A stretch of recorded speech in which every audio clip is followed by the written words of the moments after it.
Welcome back, everybody. Today I'm going to be talking about my underrated picks from my collection. So, over the years, actually since childhood and getting an NES as a hand-me-down, I haven't owned every single console, but I've got a good chunk of them. Nothing from PlayStation, nothing from Sony, but still a few Nintendo consoles and PC. And I want to pick one game from each of those consoles that I own, and this is including handhelds, that I think has just gone under the radar. Either it's a really good game that does not get talked about enough, or maybe it's a game that gets too much undeserved hate, and it's not actually that bad. The first game I'm going to be talking about, Bugs Bunny Birthday Blowout for the Nintendo Entertainment System, is an example of the latter.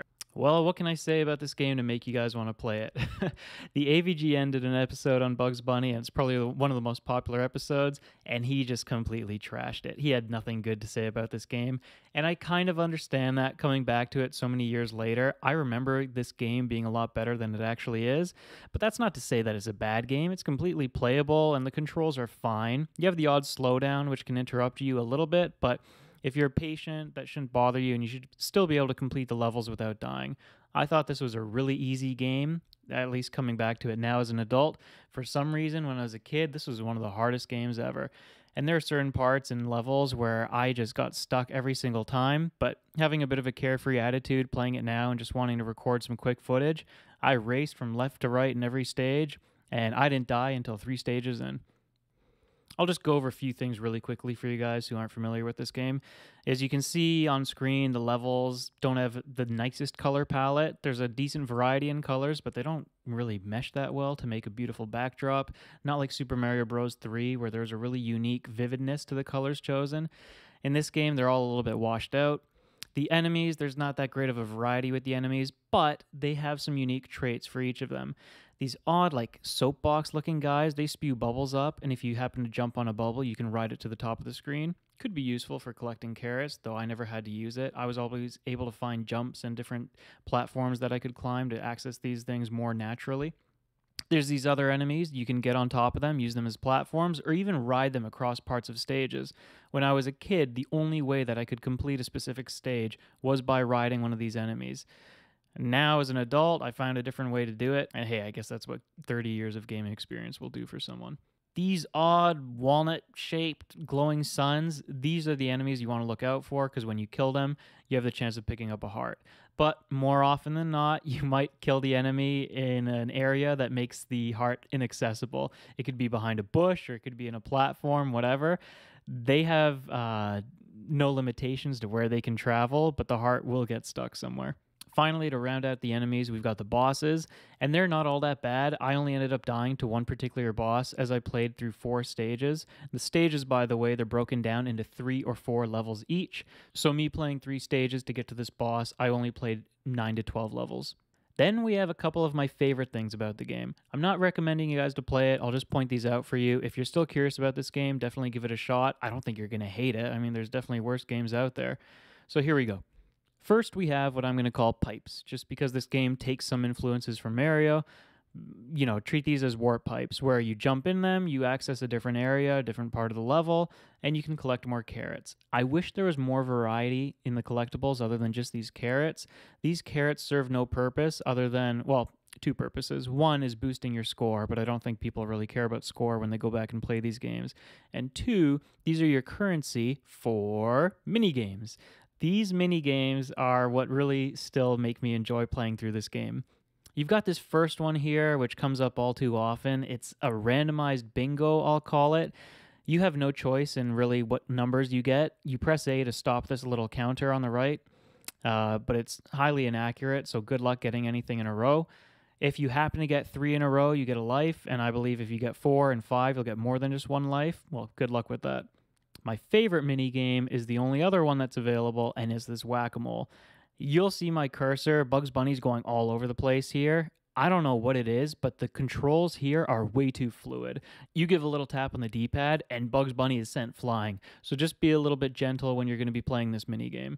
It's fun. It's fast-paced. I enjoyed playing it. I could keep on playing this game for, I don't know, 15 minutes and not get bored. Honestly, with the NES, it's hard to find a game that people don't know is good or is a hidden gem, especially from my collection. The games that I could choose from are things like Double Dragon, Teenage Mutant Ninja Turtles arcade game. I had to go with Bugs Bunny or Dick Tracy, and on this particular day, I went with Bugs Bunny. I remember it as being a much better game than it actually is, so let's just call it an honorable mention and move on to the other games in this list, which I actually highly recommend.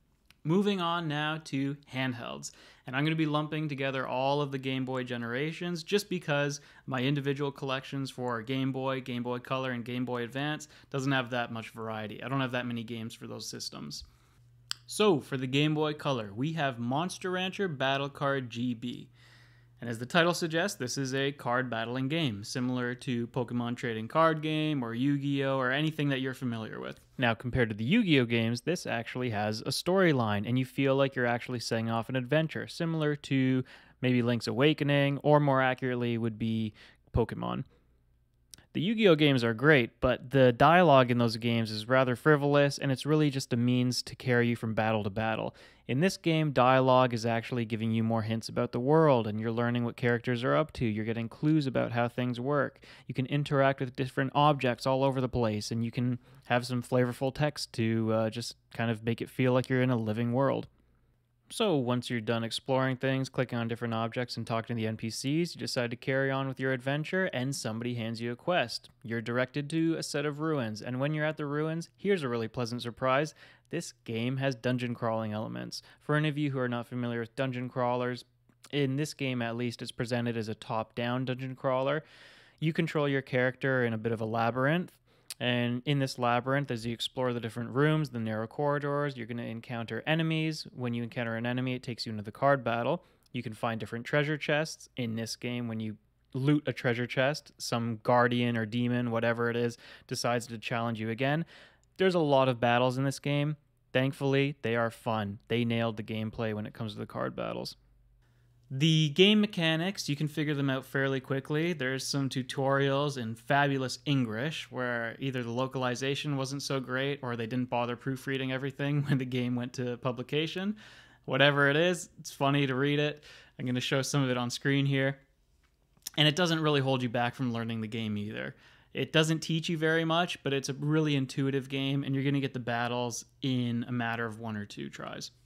I'm going to stick to Yu-Gi-Oh! As far as comparisons go, just because that's a really popular franchise, and I think most people are familiar with that game's core rules. Instead of summoning monsters to the field, in Monster Rancher, you start with 3 of them already summoned, and once a monster dies, it's out of the battle. Lose all 3 of your monsters, and that's it, it's game over. You get your 3 first monsters from this personality quiz, which you're going to be answering at the start of the game. I ended up getting a deck that was offensively oriented. I'm guessing the other deck that's available is defensively oriented, and I'm not sure what the third deck might be, if that exists. But I was pretty happy with my monsters, and they were dealing good damage, and they had some cool abilities that they could use too. Of course, how you go about adding more monsters, more attacks, more spells, all of that good stuff, how you go about acquiring more of those cards, you have to play the game. You'll be looting the dungeons, you'll be beating other players, and they'll always be giving you at least 1 card to add to your collection. So guts is your resource. You can see on every card there's a little value on it, and that's how much guts it costs to play. You can also think of this like mana from Hearthstone, where you basically start your turn with 0 guts, and it's up to you to sacrifice some cards.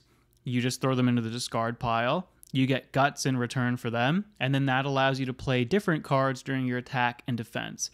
After every discard, your hand is going to fill back up with 5 cards, so there's no need to worry about that. It's a really interesting system. It's fast-paced for that reason, where you're quickly discarding, quickly drawing, and you don't have to feel like you're holding on to any particular card. Unless you have a really good one and you know it's going to be used in the next turn, then there's no point holding on to it. Get a lot of guts, use some big attacks, maybe save some for a defense, and that's it. Fast-paced battle, have fun collecting all the different cards that there are. You can do combo attacks. You can see here, I think I'm just trying to figure out, oh, does my pixie get to do lightning and a claw or lightning and a whatever? There's a lot that you're going to learn about this game just through playing it. So with my pixie, because I used lightning, I apparently can't use a physical attack on the same turn, but I can keep on using more lightning spells. So that's exactly what I do. Really interesting stuff. A lot of hidden mechanics, but you can always press the info button. And I think the game has enough information presented in it for you to learn with a little bit of reading too. So please, guys, if you like the genre, check this game out. I don't think you're going to be disappointed with it. Now we're moving on to one of my favorite games of all time. I played so much of this game as a kid. I got really good at it back then. I played it again a few years ago. I think I got okay at it. And I've even played the Game Boy Advance version. I borrowed it from a friend and I beat the game for him on the hardest difficulty. It was one of those nights where I'm under my covers. I don't want my parents to know what I'm up to. And I'm just gaming until I beat the game. For those of you who have never played this, but you think that the game board looks familiar, well, that's because it's based on Tetris Attack. This is basically Tetris Attack Pokemon Edition. And it was my first experience with this kind of game. To this day, actually, I don't think I've even played a regular Tetris Attack. I've only played Pokemon Puzzle League. And quite honestly, I don't need to go play other Tetris Attacks. I will, because I think it's my favorite puzzle game format ever. But I can just keep on coming back to this game and playing it over and over and over again. So it's a match 3 puzzle game at its core, but you can do combos, you can do match 4, match 5. You can see here the lowest difficulty I played on was hard, and that was just because I was really rusty after not playing this game in, I think, 3 years. Hard was still really easy, and I'm not even playing that well in the footage. I tried playing on the hardest difficulty, which is very hard or super hard. Of course, I got destroyed. I just wasn't seeing the game board well enough to be able to put combos together. There's not that much for me to talk about as far as the gameplay, because what you see is what you get. It's one of those games that you have to play it to love it. I guess kind of like Tetris itself, but if you ask me, this game is 10 times better than Tetris. Now, for Pokemon Puzzle League specifically, there are all these little mini games and other fun things that you could do. There's puzzles. The puzzles are a great time because those even come in 3D or timed or just regular puzzles. And you can see Jigglypuff over here. She's got a little counter above her head. So you have so many turns to solve the puzzle. And there are a lot of them. You've also got a marathon mode, and you can check your records and your stats and all of that kind of stuff. It's nice. It's a game that honestly feels like it has everything it needs to be a complete puzzle game. I guess if they were to do a newer version of this game, one complaint that I'd have, or one request, is maybe they can make the Pokemon part more relevant. Because really, it's just Tetris Attack with Pokemon sound effects on top and Pokemon visuals. If they could somehow tie in elemental bonuses and the typing with strengths and weaknesses, that might make my favorite game of all time. It's very likely I'm going to talk about this game again in the future, so I'm going to leave it at that for now. Play the game. You have to play some version of Tetris Attack. I promise you, you will love it. Really fast-paced, really competitive. Moving on now to the GameCube, I have to talk about Custom Robo. This game is so good. Little did I know when I was a teenager and I rented it, it would quickly become one of my favorite games ever. It was so good, I had to rent it again so that a friend could come over and he could experience it. He loved it so much, he bought it pretty much right after our rental was over. I didn't buy the game for myself until years later when I was old enough to go on eBay and buy a copy from online. I love it. The combat is really fast. Great action, whether it's 1-on-1 or 2-on-2, however you want to play. There's a great variety when it comes to customization, and it's really unique even to this day. I can't think of another game that I've played that emulates this kind of gameplay.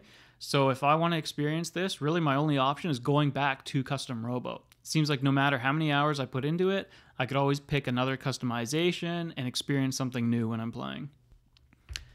So the game starts out, and your father's entrusting you with a watch that you're told to keep safe for some number of years. You'll know what to do when you're older, blah, blah, blah.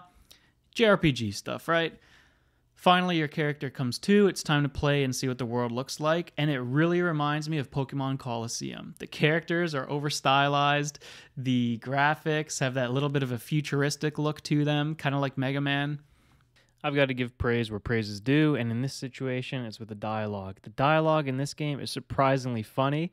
Normally, these kinds of games, JRPGs that are intended for a younger audience, I'm not necessarily interested in what's going on. The story doesn't have enough substance in it to really pull me in. But the jokes being told here and the interactions between these silly, like, 80s and 90s anime trope characters, they're bound to make you laugh every once in a while. And you gotta love these portraits on the side here with the exaggerated expressions. Just adds a lot of life to this game. If you recall my complaint with Yu-Gi-Oh! Earlier, it just seems like there isn't enough going on in between the battles to keep the player that interested. The goings-on of the world are rather mundane, but here in this game, just because the writing style and the jokes that are being delivered, you probably will be interested in what goes on when you're not engaged in battle, when you are roaming the overworld and doing a few extracurricular activities. Now, the battling itself, I have no question that people will enjoy this. Take a look at the screen here and you get to see my custom robo that I'm using. There are all these different options here. You have your different robo to start out with, basically the frame, and then you can equip that frame with 2 different types of missiles, a gun, and legs. And the more you play this game and the more you unlock, the more unique abilities you will have at your disposal. My legs right now, I'm pretty sure they just provide some stats for me, nothing particularly good, but a lot of legs later on, they're going to have these little abilities that are linked with them. Maybe they increase the damage when you charge. Maybe they synergize really well with another part on your robo. The pods and the launcher, the 2 types of explosives that you can have, are really fun to play around with. Some of them are going to be homing, some of them are going to remain static on the field until somebody else comes within a certain proximity, and then it'll chase them and detonate. There's so much to experiment with here, and it's just something that you're going to be enjoying every hour, or every half hour when you're unlocking new things. You're going to try it out, you're going to like it or not like it, and it's going to make everyone's playthrough that much different. I highly recommend this game, right up there with Pokemon Puzzle League. The difference is you don't have to love puzzle games to like this game. If you like action, if you like things that are fast-paced, if you like cheesy JRPG stories, you are going to have a good time with this one too. Moving on to the Nintendo DS now. I've played a lot of Nintendo DS games, but kind of like the NES, I don't think I've played anything that necessarily needs the spotlight, where a lot of people don't know about it or don't know it's good. I was thinking about Hotel Dusk. Well, a lot of people know about Hotel Dusk. I was thinking about Trauma Center. Well, a lot of people know about Trauma Center, plus that's not exclusive to the DS. There are ports to the Wii, and I think those ports are better than what I played on the DS, but I wouldn't know for sure. So I'm going with Final Fantasy Tactics 2, Advance 2. Alright, Final Fantasy Tactics for the PlayStation is one of the most beloved games of all time. I only ever hear good things about Final Fantasy Tactics, even though when I played it maybe 20 years after its release date, I had some issues with it, but the gameplay was solid. Personally, I just preferred Final Fantasy Tactics Advanced, which came out later. I preferred the colors. I didn't mind that the story wasn't as serious or wasn't as mature. That was all fine for me, especially because I was just a teenager playing it. I had some camera issues that I wasn't a fan of in the original Tactics. Advance seemed to remedy that. At least I don't remember encountering those issues. This title on the DS feels much like the Advance one. I had a smooth time playing it, except for in the tutorial here. When I started up a new game, I was pretty surprised that taking the main character on one side of the enemy, who's the only enemy that you're required to defeat, I ended up getting stuck and not being able to attack him from that side. This was peculiar to me, especially considering this is the tutorial and you would think everything should run as smoothly as possible for the player, but it's nothing that's going to dampen your enjoyment of the game. You get through a little bit of a snag if you encounter it, and then life goes on. This game looks fantastic. I mean, there's a vast array of gorgeous colors. You can see that on screen. Everything from the trees to the water looks amazing. The characters stand out. You're not going to be lost finding any unit on screen. You'll always be able to identify both your allies and the enemies, no problem. And then even the world map just has a nice design to it. There's cohesion in the art style, so whether you're outside on a map or you're inside in a pub, everything looks like it's part of the same world, done by the same artists. Of course, I have to talk about the gameplay, and I have to recommend it, but I'm not really sure where to begin with this. I've seen a lot of lists for RPGs and tactical RPGs worth playing on the DS. I'm amazed that certain titles like Luminous Arc get put ahead of Final Fantasy Tactics. In my opinion, that's just a travesty, especially considering Luminous Arc is a pretty awful game, and Final Fantasy Tactics, I think this is the gold standard for how turn-based games should feel. You have so many classes to choose from, so many different ways you can customize your characters, whether it's your main character or just other side characters filling out your party. The job class is diverse, and you get so many abilities. If you're familiar with other tactics games, there's more than before, so you're going to enjoy finding new things and new ways to break your character and break the game wide open. Getting overpowered is not necessarily what's going to happen by the time you beat the game, but it's always going to be a goal that you can strive for. Most people, when they play these games, they love to take the main character and do something like dual wielding, katanas, or whatever the most broken weapons are in the game. I thought I would have a little bit of fun here and turn my main character into a blue mage. So for the first time ever, I actually made my main character dip into white magic. And yeah, as you guys play this game, especially if you're new to it, you guys will have a great time mapping out what that final job is that you want to attain and taking the different levels required through, basic melee classes as you get to something stronger like a knight, or basic spellcasting classes as you get to something like a summoner, which is a mainstay in the Final Fantasy series. I hope that's not a spoiler for anybody. And then there are really interesting jobs, which I don't want to go into, but little things like Tinkerer and different jobs that use gadgets, and those are always fun for me to play with. If you haven't played a tactics game before, this is a great place to start. Being that this is the third game in the series, they've made so many quality of life changes that just makes gameplay a lot smoother, and you can't complain about the additional options and armors and weapons and all that good stuff that they've added to the game. And if you are a returning player to the tactics games, I think you're going to get a kick out of something they added here. Correct me if I'm wrong, but if memory serves me right, then this loot system that they have in the game is brand new, where you basically fill out these recipe requests, and if you have all the correct loot and the materials gathered from different missions, you turn them into this lady at the shop, and then she unlocks new weapons and armors for you at the store, and you can purchase those. It's an interesting way just to add another level of gameplay to a game that we're already familiar with. So that's it for this game. Really, there's not too much to say since most of you are familiar with tactics already, and I wouldn't be surprised if a lot of people have played this game already. I just wanted to include in my list because I don't think it's rated highly enough. A lot of people, like I said, they'll pass this up in favor of other RPGs, and when you're talking about Shin Megami Tensei games on the DS, I mean, that's totally fair, but like I said, comparing it to a game like Luminous Arc is just criminal. Now we're moving on to the 3DS. I never expected to love this game as much as I do. It's another puzzle game, and it's one that I have some memories with from university in a bit of an odd way. So what I'm recommending to you here is from a 2-part game collection. I'm recommending Super Mario Bros. Edition of Puzzle & Dragons. It's a really unique matching game where you have RPG elements tied in. You pick these units that are going to represent you in battle, and as you draw across the game board, matching these different tiles, your units, depending on which element you matched up, will fire off their attacks. So for example, on screen here, you can see that there's Mario, and every time I match up the fire flower icon, I get to launch Mario's attack, since he is fire-based. If I match the green pieces, my Goomba will attack. If I match the blue pieces, my Koopa will attack. So there is an element of strategy to this game beyond the game board. You get to pick your roster of characters who are going to represent you in battle, and you're tailoring them to the kinds of enemies that you're going to be facing. And there's these rock, paper, scissors strengths and weaknesses in this game. You can see that the Goomba has the green icon there. He's a grass type, we'll just call him. Kind of sounds like Pokemon, but whatever. The Goomba's a grass type and Mario's a fire type. So Mario, when I match the fire flowers, is going to do more damage to the Goombas. If I were to be matching the penguins for the Koopa, I would not be dealing as much damage. It feels great to play this game with a stylus. It's highly responsive. You'll never be blaming the game or the screen or the stylus or anything like that. If you make a mistake, it's on you. You drew outside the lines, you didn't go fast enough, whatever it may be. The more I played this game and the more that I unlocked in it, the more that I loved it. Especially someone like me who grew up with Super Mario Bros. There was so much done in this game that is just a treat to longtime fans of the series. The sounds, the music, all of it is nostalgic. If you pay attention to the lower screen here, you can see Mario traversing on the map. One thing I never expected this game to do for me was offer alternate routes when doing these puzzle levels. In typical Mario fashion, there are secrets to be explored, hidden items for you to collect, and the nice thing about this game, hidden items and the things that you get are actually useful. So obviously you can see that you have a party on screen, but you can go beyond just powering these guys up and leveling them up.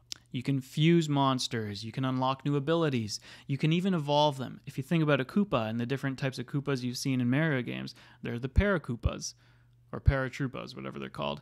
But you can eventually upgrade or evolve into that. I'm not going to spoil too many characters that appear in this game. There are a lot of them though.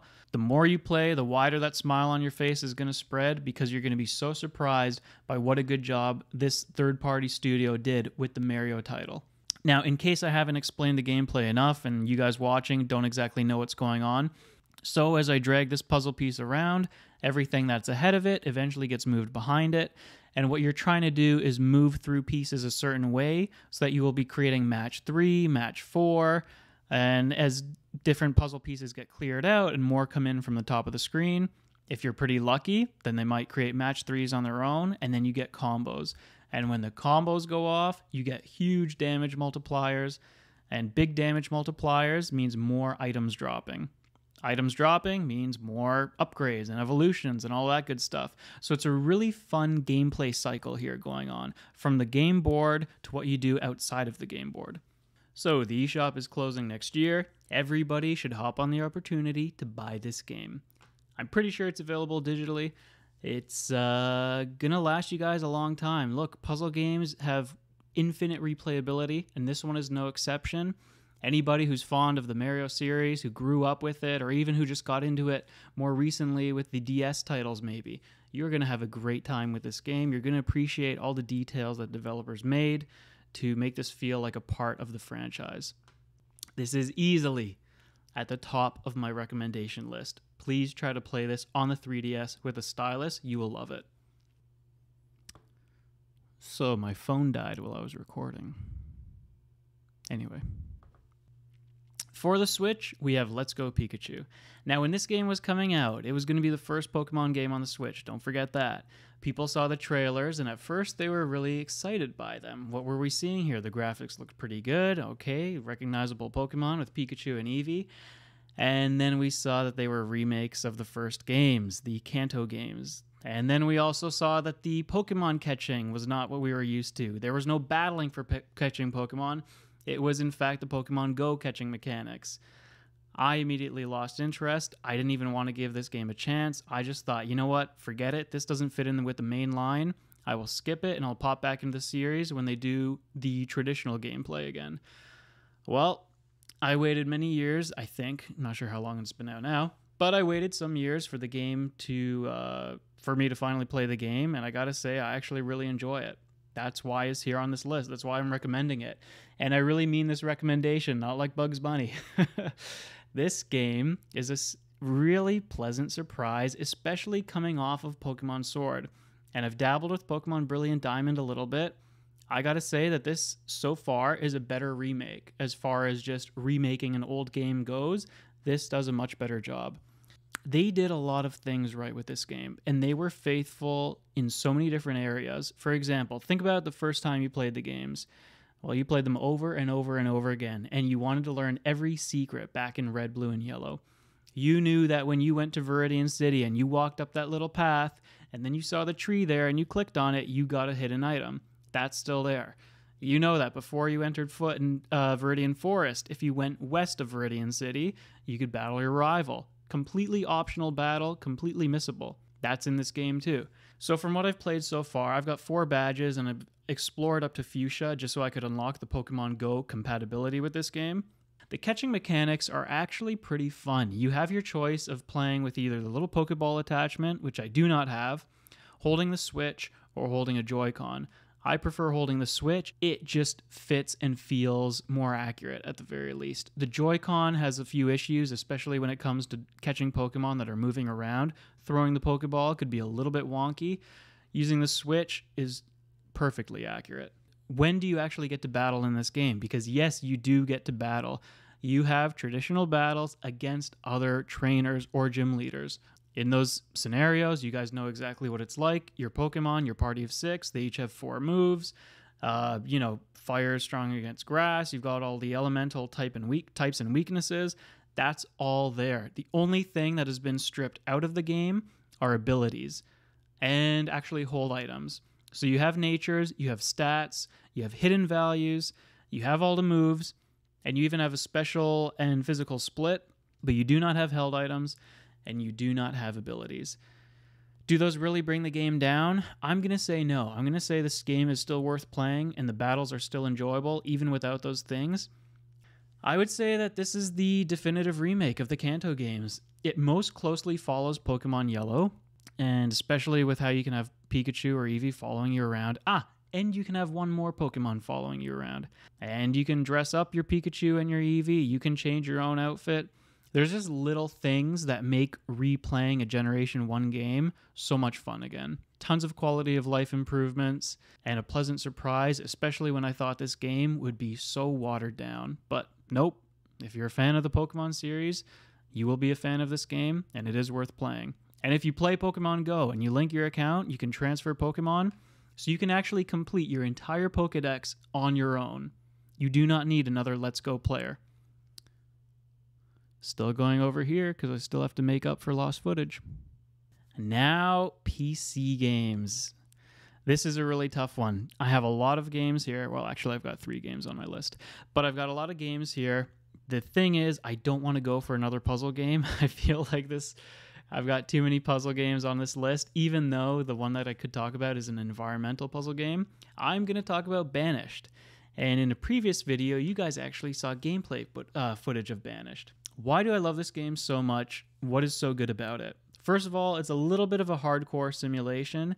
It's not an easier Sims game or a slice of life sim game. It's not going to be like The Sims, and it's not like Stardew Valley, which is probably a little bit more accessible to more players.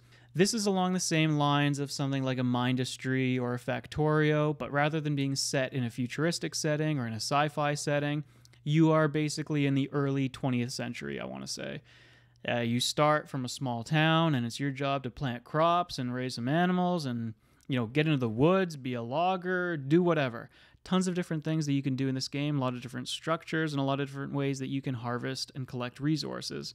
I love that part of the game, that there's just so many different types of resources, but not too many, obviously, because we're sticking to real-world limitations. You've got your choice down here. You can adjust the speed of the game. You can either play it in real-time speed, which at the beginning is going to be plenty fast for you.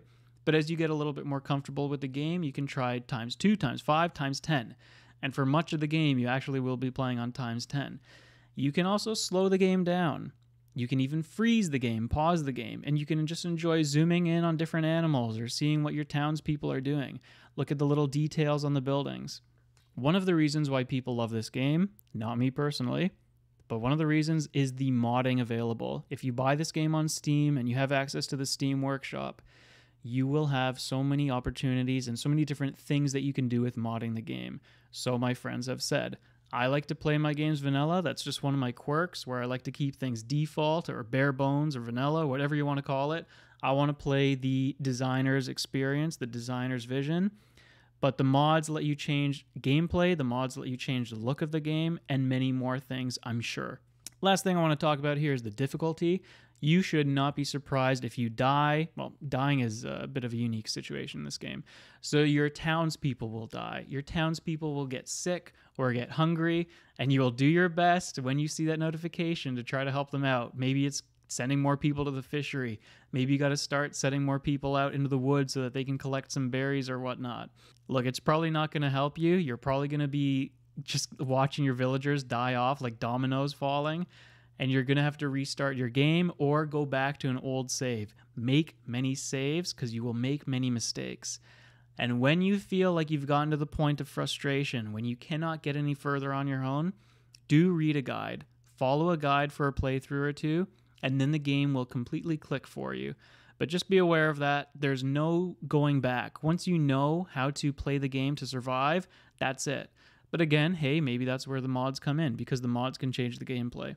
Just for me playing vanilla, once I read a guide, the game actually became more fun because I was able to progress a little bit further and I could get my population up even higher. I think the population limit is about 500, and I was previously dying between 1 and 200. Maybe the best I ever did on my own was 280 or so. But being able to get max population was an amazing feeling and a ton of fun. I was playing this game non-stop, and I put in close to 100 hours. One of the things that can keep you chasing and looking for more, because in a game like this, there are no defined objectives other than just try to grow your town. Even that is not told to you. It's just something you figure you do when you play a game like this, right? But the game has built-in achievements, and obviously on Steam, there are Steam achievements for the game, and those mirror each other. They're the exact same. When you follow the achievements, you'll be experimenting with slightly different play styles, slightly different builds, maybe different crops you want to grow. And that can enhance your gameplay experience as you replay the game on different files. Once I had 1 or 2 files, and I played those for like 70 hours or something, I was content, I was happy with the game, and I started recommending it to everybody. And now I'm doing the same for you guys. I'm recommending Banished on PC. If you like simulation games and you don't mind a challenge, play this game. So previously, my recording had a nice little Leo comfy behind me on the bed. He was sound asleep. Well, I'm just going to give you guys this footage for now. It's Leo, still sound asleep on the bed, but we're not saying goodbye the same way. Anyway, I hope you guys enjoyed these recommendations. I'm going to be having another video in the future, not sure exactly when, but I've got a lot more recommendations that I want to throw at you guys. I'm not going to be confined by any rules or restrictions. It's not going to be one game per system, and it's not going to be just the systems that I own. I want to branch out, cover a few more games, some that my friends owned and I would played when I would go over to their houses. I've also got tons that are multi-platform, and I didn't cover any of those in this video. So look forward to that. If you had played any of these games, let me know in the comment section. I'm going to be looking forward to reading any comments you guys have, and I will catch you in the next video. Thank you, and good night from Leo.